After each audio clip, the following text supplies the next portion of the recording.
नमस्कार दोस्तों, स्वागत है आपका साइट फॉर वर्ल्ड के ऑफिशियल लर्निंग प्लेटफॉर्म पर, जहां स्टूडेंट्स और जॉब सीकर्स के लिए करियर, टेक्नोलॉजी और प्लेसमेंट से जुड़ी इंडस्ट्री ओरिएंटेड और प्रैक्टिकल नॉलेज दी जाती है। अगर आप अपनी स्किल्स को नेक्स्ट लेवल तक ले जाना चाहते हैं तो आप बिल्कुल सही जगह पर आए हो। चलिए शुरू करते हैं आज का इम्पोर्टेंट सेशन। नमस्ते स्टूडेंट्स, आज का टॉपिक है सिक्योरिटी अलर्ट्स को हैंडल करना। रेडी हो? फोकस मोड ऑन है ना? मोबाइल साइड में रख दिया? स्क्रीन पे पूरा ध्यान है? चलो शुरू करते हैं। तो आज हम क्या क्या कवर करने वाले हैं? देखो, सबसे पहले समझेंगे कि ये अलर्ट्स की बाढ़ आती कहां से है। फिर एक डिटेक्टिव की तरह अटैकर के क्लूज ढूंढना सीखेंगे। उसके बाद एक सॉलिड 6 स्टेप रेस्क्यू प्लान देखेंगे। फिर सीखेंगे कि हजारों अलर्ट्स में से पहले किस पर ध्यान देना है। और आखिर में एक रियल अलर्ट को एक्शन में बदल कर देखेंगे। पूरा रोड मैप क्लियर? तो चलो सीधा जंप करते हैं पहले सेक्शन में।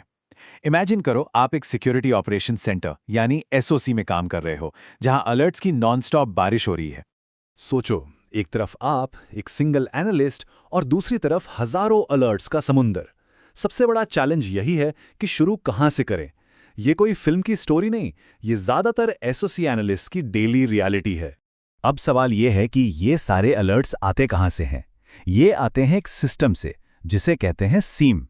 इसका काम है पूरे नेटवर्क के अलग अलग डिवाइसेस जैसे सर्वर्स, फायरवॉल्स, लैपटॉप्स, सबसे सिक्योरिटी डेटा को एक जगह इकट्ठा करना और उसे रियल टाइम में एनालाइज करना। बेसिकली ये आपके नेटवर्क का सेंट्रल सिक्योरिटी कंट्रोल रूम है। लेकिन सीम यूज करना इतना आसान नहीं है। इसके अपने चैलेंजेस हैं। सबसे बड़ा है डेटा ओवरलोड। एक कंपनी में हर दिन लाखों करोड़ों इवेंट्स जनरेट होते हैं। इनमें से ज्यादातर होते हैं फॉल्स पॉजिटिव्स, मतलब अलर्ट्स जो दिखते तो हैं डेंजरस पर असल में कोई खतरा नहीं होते।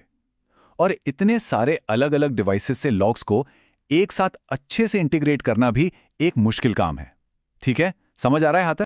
तो अब असली सवाल, इतने सारे नॉइज, इतने सारे झूठे अलर्ट्स के बीच असली अटैकर के क्लूज यानी सिग्नल कैसे ढूंढें? ये बिल्कुल एक ट्रेजर हंट जैसा है, जहां हमें डिजिटल निशानों को फॉलो करके अटैकर तक पहुंचना है। और इन्हीं डिजिटल क्लूज को प्रोफेशनल लैंग्वेज में कहते हैं इंडिकेटर्स ऑफ कॉम्प्रोमाइज, या शॉर्ट में आईओसीज। ये वो डिजिटल फुटप्रिंट्स हैं जो एक अटैकर सिस्टम में घुसने के बाद पीछे छोड़ जाता है। सिक्योरिटी टीम्स इन्हीं क्लूज को ढूंढकर कंफर्म करती हैं कि कोई सिक्योरिटी इंसिडेंट हुआ है या नहीं। ये आईओसीज कई तरह के हो सकते हैं, जैसे नेटवर्क बेस्ड। मान लो अचानक से किसी अनजान कंट्री से बहुत सारा डेटा ट्रांसफर होने लगे, या होस्ट बेस्ड, जहां किसी इंपॉर्टेंट सिस्टम फाइल में अचानक से बदलाव हो जाएं। ईमेल बेस्ड, जैसे किसी ईमेल में सस्पिशियस लिंक्स या अटैचमेंट्स। और बिहेवियरल, जैसे कोई एम्प्लॉई जो हमेशा दिन में काम करता है अचानक से रात के 3 बजे लॉगिन कर रहा है। इस स्टेप का पर्पस समझ आया? ये सारे क्लूज ढूंढने का लॉजिक क्लियर है आपको? ओके, तो हमने क्लूज ढूंढना सीख लिया। लेकिन जब कोई क्लू मिल जाए तो उस पे एक्ट कैसे करना है? अंधाधुंध काम नहीं करना। इसके लिए एक प्रॉपर वेल डिफाइंड प्लान होता है, जिसे कहते हैं इंसिडेंट रिस्पॉन्स लाइफ साइकिल। यह साइबर सिक्योरिटी की दुनिया का फायर फाइटिंग गेम प्लान है। स्क्रीन पर जो आप देख रहे हैं, यह है निस्ट इंसिडेंट रिस्पॉन्स लाइफ साइकिल। निस्ट यानी national institute of standards and technology, एक यूएस गवर्नमेंट एजेंसी है जो साइबर सिक्योरिटी के लिए स्टैंडर्ड्स बनाती है। यह फ्रेमवर्क एक इंडस्ट्री स्टैंडर्ड है जिसे प्रोफेशनल्स फॉलो करते हैं, ताकि हर इंसिडेंट को एक सिस्टमैटिक तरीके से हैंडल किया जा सके। इसके 6 मेन फेजेस हैं। पहला, प्रेपरेशन, यानी पहले से तैयारी करके रखना। दूसरा, आइडेंटिफिकेशन, कंफर्म करना कि अटैक हुआ भी है या नहीं। तीसरा, कंटेनमेंट, अटैक को आगे फैलने से रोकना। चौथा, इराडिकेशन, अटैक को जड़ से खत्म करना।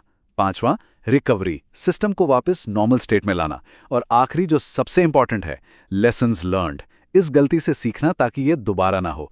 माइंड इधर ही है, फोकस बना हुआ है ना? ठीक है, प्लान भी रेडी है हमारे पास। लेकिन असली प्रॉब्लम अब शुरू होती है। जब हजारों अलर्ट्स यानी हजारों छोटी बड़ी आग एक साथ लगी हों, तो आप पहले कौन सी आग बुझाओगे? यही है सबसे क्रिटिकल स्किल, प्रायोरिटाइजेशन। सोचिए जरा, आपके पास टाइम लिमिटेड है, रिसोर्सेज लिमिटेड हैं। एक एनालिस्ट कैसे डिसाइड करेगा कि इन हजारों में से कौन सा अलर्ट सबसे जरूरी है? ये एक डिसीजन एक कंपनी को करोड़ों के नुकसान से बचा सकता है। इसके लिए कुछ की फैक्टर्स देखे जाते हैं। पहला, एसेट क्रिटिकलिटी, जिस मशीन पर अलर्ट आया है वो कितनी इंपॉर्टेंट है। एक फाइनेंस सर्वर ज्यादा इंपॉर्टेंट है एक इंटर्न के लैपटॉप से, राइट। दूसरा, फंक्शनल इंपैक्ट, इस अटैक से बिजनेस पर कितना असर पड़ेगा। तीसरा, थ्रेट इंटेलिजेंस, क्या ये एक जाना माना एक्टिव थ्रेट है जो दूसरी कंपनीज पर भी अटैक कर रहा है। और चौथा, यूजर प्रिविलेजेस, जिस यूजर का अकाउंट कॉम्प्रोमाइज हुआ है उसके पास क्या क्या एक्सेस है। एक एडमिन अकाउंट के कॉम्प्रोमाइज होना सबसे बड़ा रेड फ्लैग है। सिर्फ देख रहे हो या समझ भी रहे हो? अगर इंटरव्यू में ये पूछा गया तो इसका जवाब दे पाओगे? चलिए, थियरी बहुत हो गई, अब देखते हैं इसको प्रैक्टिकली कैसे करते हैं। ध्यान से देखना, मैं एक सैंपल अलर्ट लूंगा और स्टेप बाय स्टेप उसको एनालाइज करने का थॉट प्रोसेस समझाऊंगा। रेडी हो नेक्स्ट स्टेप के लिए? मान लीजिए आपके सीएम पर यह अलर्ट टॉपअप हुआ। एडमिन यूजर अकाउंट पर एक अनजान आईपी एड्रेस से मल्टीपल फेल्ड लॉगिन अटेम्प्ट्स हुए हैं। एक बहुत ही कॉमन लेकिन पोटेंशियली बहुत डेंजरस अलर्ट। तो एक अच्छे एनालिस्ट का थॉट प्रोसेस कैसा होगा? स्टेप 1, वैलिडेट, क्या यह सच में हो रहा है या हो सकता है एडमिन यूजर खुद ही अपना पासवर्ड भूल गया हो। स्टेप 2, असेस एसेट, यूजर है एडमिन यूजर, ये नाम सुनते ही दिमाग की घंटी बजनी चाहिए। ये एक हाई प्रिविलेज अकाउंट है, मतलब इस अलर्ट की प्रायोरिटी सीधे हाई हो गई। स्टेप 3, चेक थ्रेट इंटेल, ये अनजान आईपी एड्रेस कहां का है, क्या ये किसी नोन मलिशियस लिस्ट पर है। स्टेप 4, कोरिलेट, क्या इस आईपी से या इस अकाउंट पर पिछले कुछ घंटों में कोई और अजीब एक्टिविटी हुई है। अब वीडियो पॉज करो और ट्राई करो सोचना कि आपका नेक्स्ट स्टेप क्या होगा। इस सारा मैनुअल प्रोसेस बहुत टाइम ले सकता है और इंसान से गलती भी हो सकती है। इसीलिए इस फील्ड का फ्यूचर ऑटोमेशन में है, खास करके आर्टिफिशियल इंटेलिजेंस के साथ। एडवांस्ड फ्रेमवर्क्स जैसे रैम अब लार्ज लैंग्वेज मॉडल्स यानी LLMs का इस्तेमाल कर रहे हैं। ये AI मॉडल्स ऑटोमेटिकली अलर्ट से IOCs निकालते हैं, इंटरनेट से इंफॉर्मेशन जोड़कर उसे और मीनिंगफुल बनाते हैं और अलर्ट्स को नोन अटैक टेक्निक से मैप करते हैं। बेसिकली जो काम एक एनालिस्ट घंटों में मैनुअली कर रहा था वो अब AI कुछ मिनट्स में और ज्यादा एक्यूरेसी से कर सकता है। और इस ऑटोमेशन की जरूरत क्यों है, ये कोट देखिए। एक रिपोर्ट के हिसाब से कंपनीज 94% अटैक टेक्निक्स डिटेक्ट तो कर सकती हैं, लेकिन उनके डिटेक्शन रूल्स में गैप्स की वजह से असल में सिर्फ 24% ही ठीक से कवर हो पाती हैं। AI इन्हीं गैप्स को भरने में हेल्प कर सकता है। तो आज हमने क्या सीखा, चलो जल्दी से समराइज करते हैं। पहला, IOCs अटैकर्स के क्लूज हैं, उन्हें पहचानना सीखना है। दूसरा, हमेशा एक प्लान के साथ काम करना है, यानी इंसिडेंट रिस्पॉन्स के 6 फेजेस को फॉलो करना है। तीसरी बात, अच्छे से प्रायोरिटाइज करना है, हमेशा बिजनेस के इम्पैक्ट को ध्यान में रखते हुए।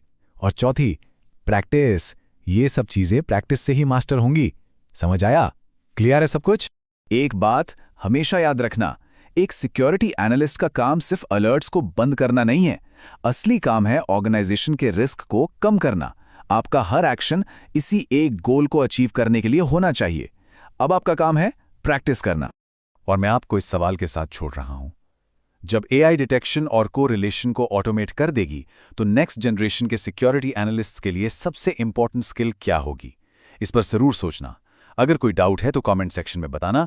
नेक्स्ट सेशन में हम थ्रेट हंटिंग के बारे में बात करेंगे। तो हमारे चैनल को सब्सक्राइब कीजिए और वीडियो को अपने दोस्तों के साथ शेयर जरूर कीजिए। कमेंट सेक्शन में अपना डाउट या नेक्स्ट टॉपिक लिखना मत भूलिएगा।